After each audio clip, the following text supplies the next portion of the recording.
So the 50K walk is a very technical race. I've always done 20K throughout most of my career. So this was the first year that Coach and I had to actually sit down after I won Olympic trials. Usually we'll just do a portion of the 50K.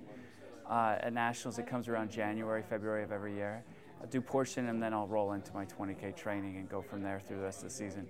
So we actually had to sit down and really map out what exactly it was we were wanting to do and how we were going to train. And so we backed off a lot of the speed and went more for the distance. So the hope is that we've had 6 months, and as we drive towards the games, fortunately my race isn't till the end, so it gives me a little more time to train and hopefully then peak, that we're doing the right things and it's hopefully going well. So we'll see. Yeah, there's a love for sure there. Race walking is such an obscure sport. You're right. We're not gonna get the big endorsements. We're not gonna get the high-profile media in here asking us all these questions about how we do it or what it is we do. But we do get some interest.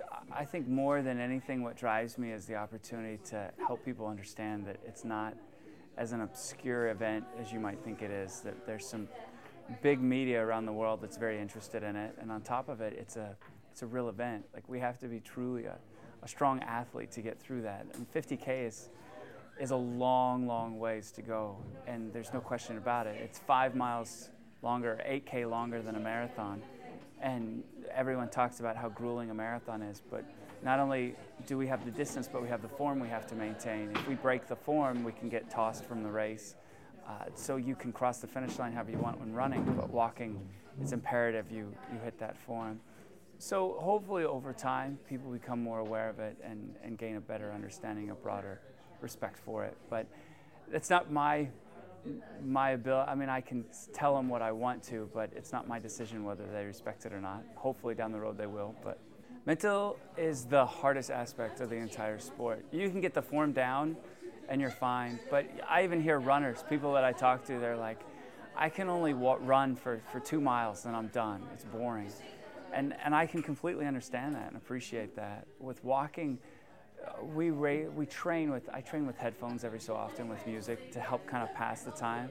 But as we start getting closer to the games or closer to a big race that I have going on, I won't use headphones anymore because we're not allowed to use them in the race, and I have to be able to just think and focus. So there are times when I'm watching my splits, making sure that I'm on pace, and other times I try to just think of other things. You try to remove your mind out of the situation because 50K is incredibly painful. You're going to have pain no matter what throughout some point during the race, and it's going to flow. It'll start in the knee, and then you'll have pain in your hip, and then you have pain in a shoulder because of the movement.